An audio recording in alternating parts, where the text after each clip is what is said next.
We're going to John this time.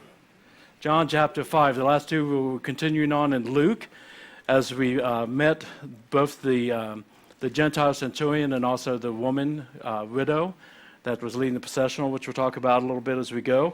But today we're going to go into another one that, and again, I want to just see some of the similarities as well as the uniquenesses. So if you're there, chapter 5, verse 1, we're going to read a chunk, talk a little, read a chunk, talk a little. And it says this, it says, after this, so this is after Jesus heals an official's son, there was a feast of the Jews, and Jesus went up to Jerusalem. Now there is in Jerusalem by the sheep gate a pool in Aramaic called Bethesda, which has 5 roof colonnades. In these lay a multitude of invalids, blind, lame, and paralyzed. One man was there who had been an invalid for 38 years. When Jesus saw him lying there and knew that he had already been there for a long time, he said to him, "Do you want to be healed?" The sick man answered him, "Sir, I have no one to put me into the pool when the water is stirred up, and while I'm going, another steps down before me." Jesus said to him, "Get up and take up your bed and walk." And at once the man was healed, and he took up his bed and walked. Now that day was the Sabbath. So the Jews said to the man who had been healed, "It is a Sabbath, and it's not lawful for you to take up your bed." But he answered them, "The man who healed me, that man said to me, 'Take up your bed and walk.'" They asked him, "Who is the man who said to you, 'Take up your bed and walk'?" Now the man who had been healed did not know who it was, for Jesus had withdrawn, as there was a crowd in place. So if we're looking for similarities, we're going to take and follow the same model that we've done for the last couple of weeks and start out by looking at the cast of characters. First off, you have Jesus.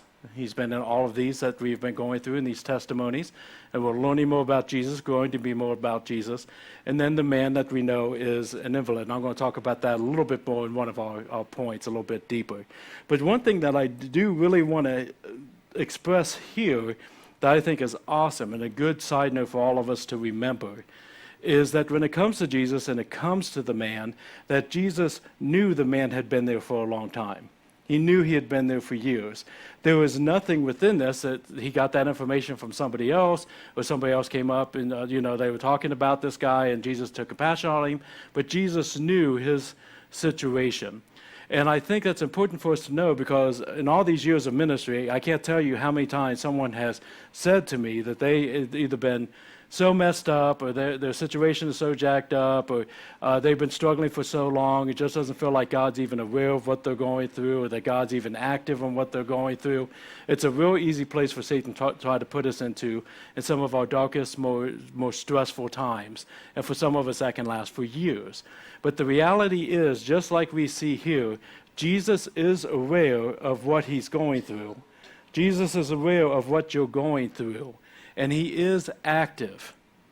And he will meet you there. Just like what Mike was talking about earlier, there's a lot of things that we credit God's movement for and forget that it was actually God that was behind it the entire time, through the neighbor, through the mail, whatever the case may be.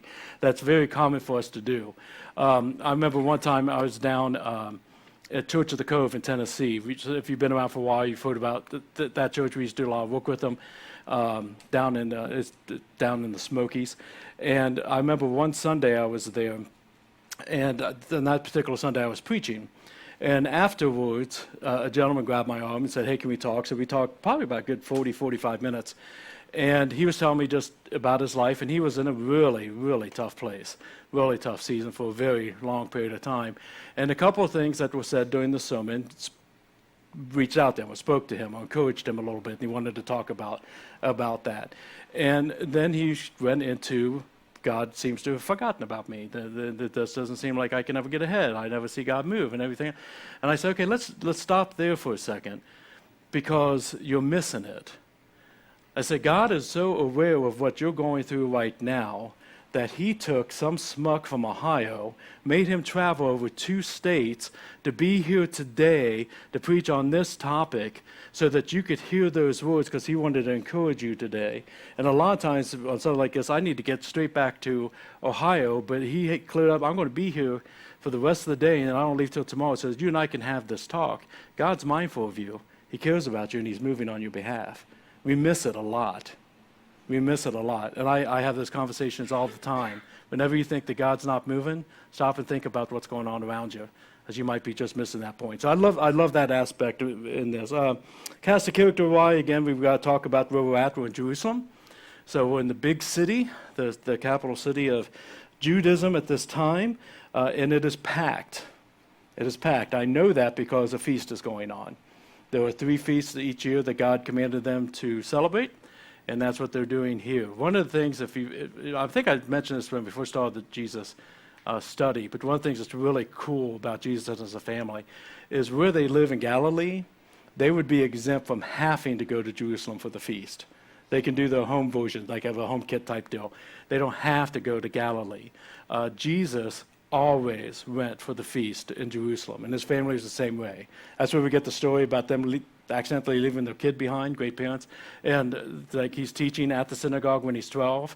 It's because they always traveled for these feasts, which means that Jesus, at least through his public ministry years, 3 months out of every year he was on the road, going back and forth for these 3 feasts, because it was a heck of a haul. But that means everybody else is there as well, so it's a packed place. There's a lot going on in Jerusalem. And then there's also within Jerusalem the pool of Bethesda. And I know sometimes people like visuals, so we'll give you a visual of the pool of Bethesda. There's that first picture there. There it is. Isn't that nice? It's really not that funny. I appreciate you guys being nice to me. We'll go. Let's go to the next one, Chris. I knew that was lame. There it is. That's an artist rendering of the pool of Bethesda. For a long time,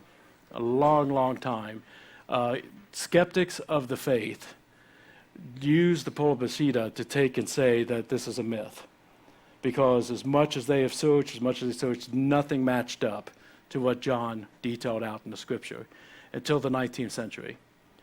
We found the pool. It's now called the Pool of St. Anne. There's St. Anne just outside. There's actual pictures I could show you, but it's archaeological dig, so it's kind of hard to make it out.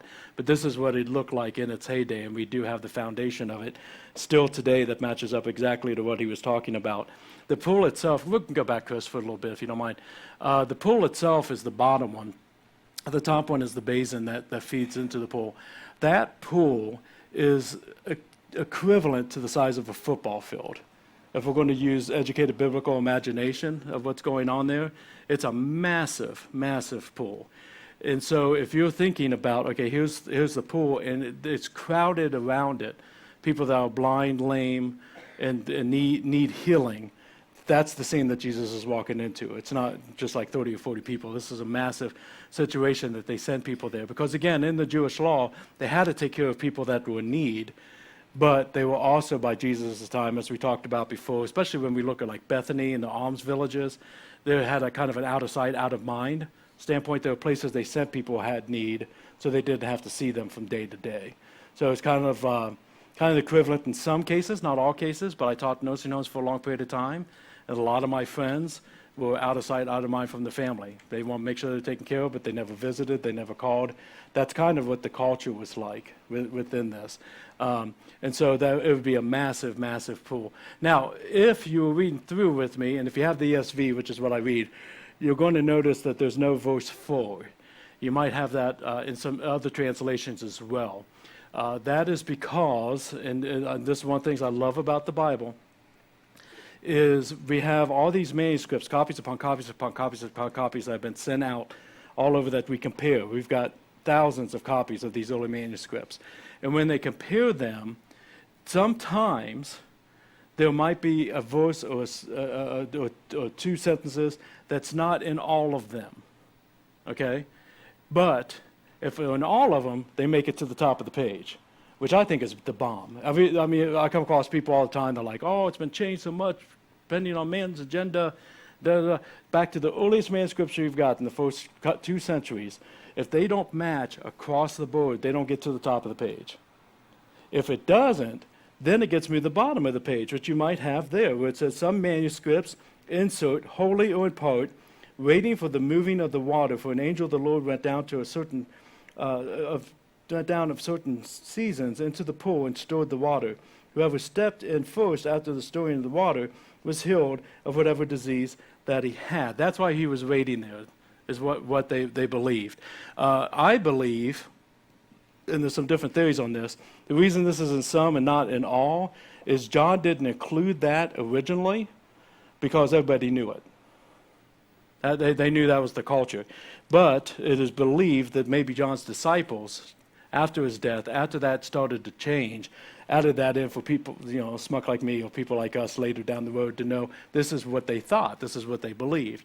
Now, I have no idea if an angel actually did that or if that was the legend, and so that's why people moved there. I think after 38 years, if nobody's getting healed, maybe they would catch on to something. And I'm not going to say God's not doing miraculous things. So some people said that it was actually like the spring water filling back in would cause the bubbles, and they thought it was something supernatural, but there's no springs. It's a basin that feeds down in. So I'm not here to tell you exactly what that is, but I definitely believe God could do it if he wanted to, but it wasn't working out for this guy right here. So with that, also the football field's also 20 feet deep, so if you jump in. Okay, so and then the last characters we have are the Jews, which we'll talk about as we go on. Okay, so let's get into our points for our note takers. Yes, they're the exact same 4 points of the last 2 weeks. This is week 3, number 1. We don't deserve his move, but he does move. We don't deserve his move, but he does move. If you've not been here, we talked about that from a realistic spiritual standpoint, that you and I don't deserve anything at all, because we're sinners, we're born into sin. However, through the grace of God, through the sacrifice of Christ, to leave heaven to come to this earth, to live this planet when he's used to heaven is insane to me, but to live the perfect example, to take and die and raise again so that we can accept him as lead and forgive in our lives by acknowledging with our mouth that he is the Son of God and believing in our hearts he died and rose again and say, you're God, I'm not, I'm going to follow you from now on. That's a gift that he gave us. Again, that's Hest. Hest is a Greek word that's hard to translate. We're using the word to translate. Sometimes they say grace or they say loving kindness. We're using the phrase when you have the right to expect absolutely nothing from somebody, but yet that somebody gives you everything. That's Hest. That's what Jesus is. So we don't deserve his move. We don't own his move, but he does move. And we looked at, with the Gentile centurion, some of the reasons culturally they would not think that he would be worthy of Jesus moving on his behalf. We looked at the widow last week of culturally why some of the people would think that she's not worthy of him moving on their behalf, to teach out as these metaphors for what we know spiritually. In this one, we have it again. We do have a Jewish person, so he's above the centurion, right?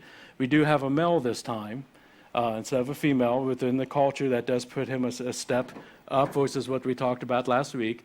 Amanda's throwing things back in the sound booth for no apparent reason. Well, there's a reason. There's a reason? Huh? It was Scott? Okay. Carrie, get control of your man. Okay.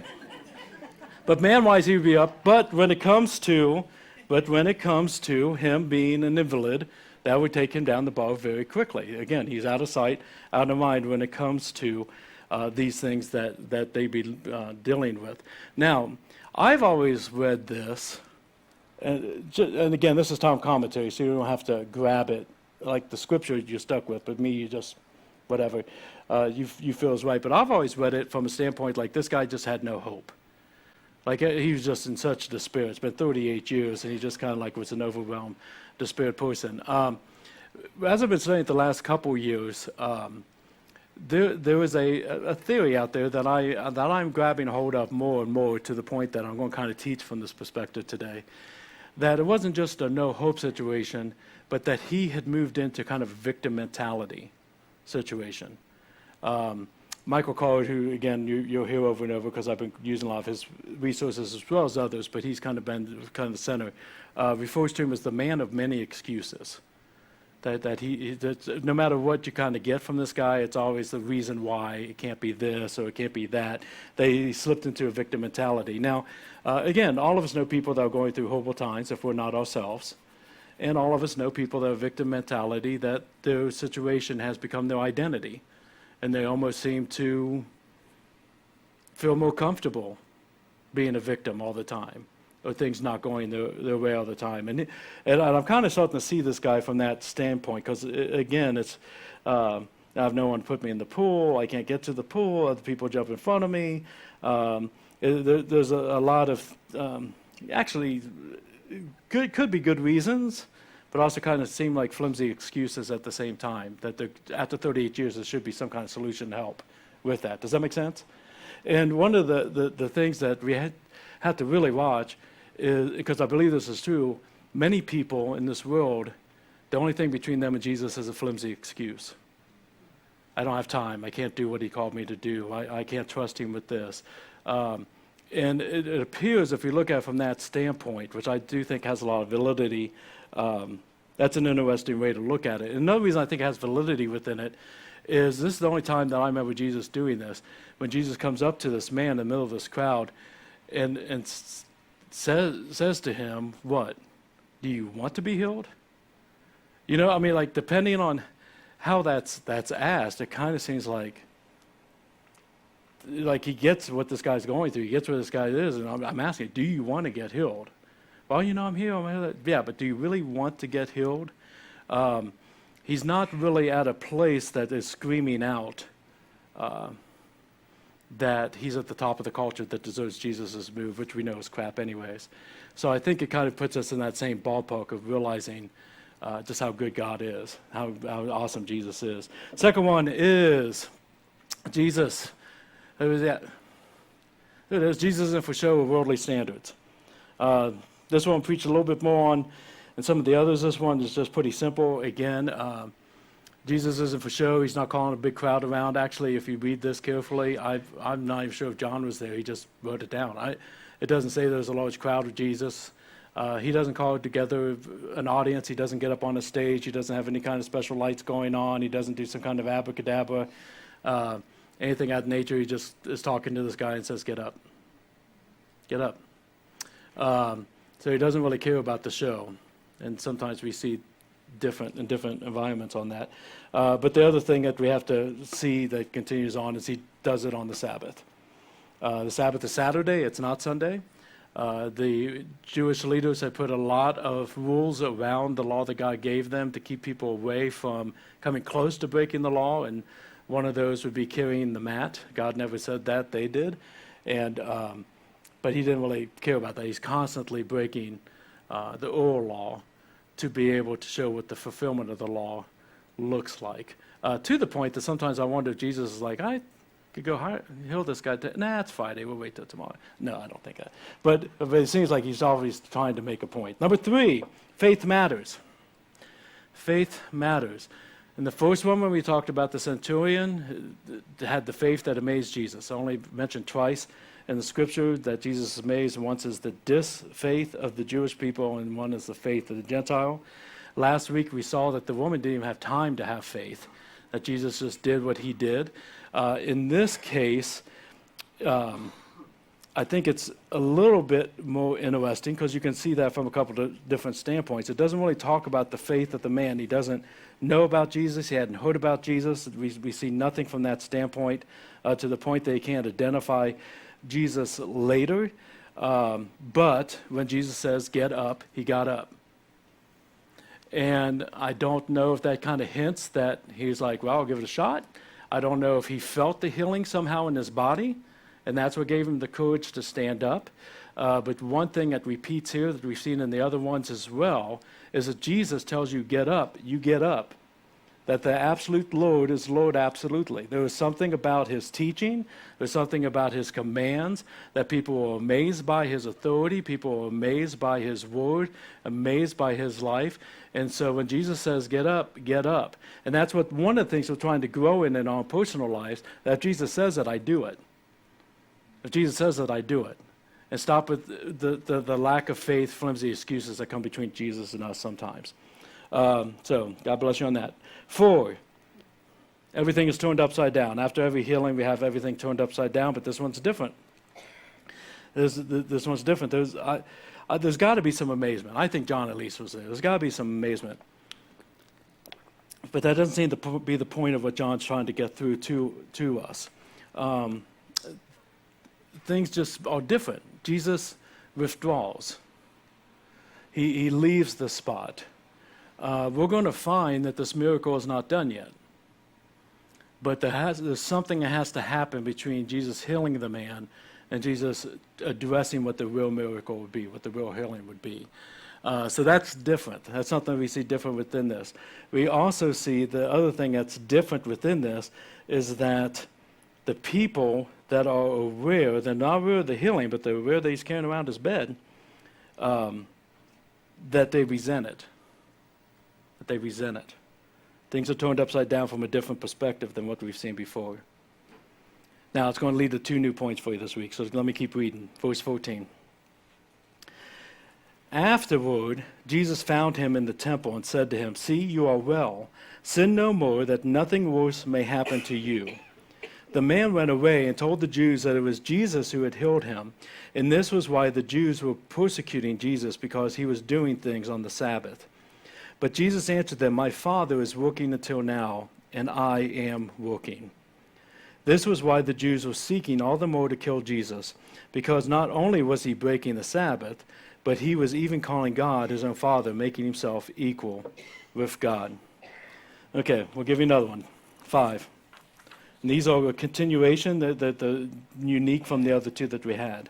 Not everybody will be on board with the healing. When you are healed physically, spiritually, relationally, emotionally, mentally, whatever the case may be, not everybody's going to be on board with the healing. And that, I think, is important for us to know as we go to claim more freedom in Jesus Christ, as he makes us whole, which leads to wholeness. Not everybody's going to be on board with that. For instance, I wrote down a few that you might already know, you might want to jot down. Some just won't believe. They're not believers in Jesus Christ. So it would be a very big stumbling block for them to believe that you've had a major change in your life because of Jesus. For others, it doesn't fit what they think needs to happen. Now, you all know somebody who fits that bill. You know somebody who fits that bill. I'm a church consultant, and I'm certified in church consulting, and I love meeting with groups and churches and staffs and brainstorming. Right now, I'm serving with Jenny, with Love Inc. is being transformed into a new ministry called Aspire Ministries. And I'm on their temporary board, which is a lot of it is just brainstorming, writing new bylaws and what things are going to go to. And we had our first meeting that I was at, my first meeting I was invited to. And I loved it because I'm again, I like consulting boards. I don't like working boards because I already got enough things on my plate, but I love to babble. And I love boards. You don't have a microphone anymore. I love boards that that everybody says what they think, but they don't own it so much that they get offended if you don't agree. I think that's where real magic happens, is when we can really push and pull and those type of things. I have been part of boards where someone comes with this is what has to happen, or I'm out of here. I love you, goodbye. I don't even know what the point is yet, but I don't do that. But there's a lot of people in life that feel you have to do it their way that will not be on board with the healing. If you had I don't want to use back injury. Well, let's say back injury, and you have an aunt that has the best chiropractor in the world, and Jesus heals you from the back injury, and especially if she doesn't know Jesus, she might not be on board with your healing. Be like, yeah, okay, I'm glad you're feeling better right now. That's like taking a sugar pill, but you really need to go to the chiropractor. Not everybody's going to be on board if it's not their way. Misery loves company. That's why some people won't like it, because you're no longer in bondage, and they want you in bondage. Don, and I've shared this with the people. I think I shared it with Del on the show this past week too. I like having lunch with Don. Don is on our worship team. Because Don is the only person on our worship team that I can have lunch with and sit and talk about our aches and pains, because we're both older now. You know what I mean? Do you have aches and pains? Okay. And I'm not allowed to ask you your age. 'Cause 43 years old, and I can't go until... I thought you were older than that. I'm sorry. I never understood how your mom was only 52 and you were 48. No. Give it 10 more years, baby. Give it 10 more years. Because that's all we can talk about. That's all we got going on. If Don receives a miraculous healing and he's got the energy of a 25-year-old, I don't know who to have tacos with anymore. You know what I mean? So there's some of that. Again, that's a funny way of saying it, but we all know that misery loves company, and some people will not be thrilled that you're not in the same boat that they are anymore. I mean, the hope is that they come to Jesus through that and find their own freedom, but that doesn't always happen. Some people like you being codependent on them. I worked under a pastor once when I was younger. He wanted people codependent on him so he felt like he had value. That's not our role as counselors, as pastoral care. It's to help you find freedom in Jesus Christ. We can be a bridge to that. We can cry with you. We can laugh with you, but you should not be dependent on Tom. And then the one thing to know is if you're looking for a healing of Christ, some people will pull away from you, and that's okay. The hope is they draw closer to Jesus, but some will walk away from you. And that's what we see here when it comes to the Jewish people that were here at that particular time. Number 6, Jesus completes what he started. Jesus completes what he started. Again, most of the healings have a real miracle behind them that has not that much to do with the healing. There's a bigger message to it. And this guy had a heart issue, and Jesus wanted to heal it. And so he healed him, stepped off, and he was still a man of many excuses. When the blind man was healed, and he was questioned about it, the blind man says, look, I don't know who did this. I don't know what's what. All I know is I was blind, and I can see, praise God. This guy, with his mat in his hand, said, all I know is the guy that he told me I had to pick it up and carry it. It's all Jesus' fault. So we don't see a real heart change here. So Jesus comes back. Jesus found him, which means Jesus sought him. Jesus found him. Jesus reached out to him and said, look, here's the real healing that needs to happen. Stop sinning, or something worse is going to happen to you, and I don't want that for you. And he immediately goes to the Jews and says, here's the guy's name. He's immediately back to it. We don't really see a real miracle in this man's life as much as we see a real healing physically. That's different than what we've seen so far. And I don't know what happens to the guy. Jesus promises something would go worse if he did. Hopefully he got it straight before it got bad. Maybe he didn't, but I know one thing I was hopeful to start on this. Because of the way he handled the situation, they wanted to kill Jesus. So we definitely see that there's struggles there on how we receive the healing instead of just whether or not Jesus is going to heal us, which is usually what we're asking for when Jesus has something much, much deeper. So from this particular study, the question becomes, is it not imperative to take times, like Mike was talking about earlier, to treasure the things that God has done? To be mindful of what God has done, to sit down and think through the circumstances and say, okay, how did God move that for me? How is God bringing that person in my life to reach out in this moment? How is God bringing that particular scripture verse or that particular memory or that particular song to encourage me instead of just thinking about these coincidences? Because he's doing that to heal you, to bring you to wholeness. And you're not going to catch it if you just think it's something that's part of the day. So many people abuse what Jesus is doing in their lives, and they don't mean to. But it's a matter of changing our hearts.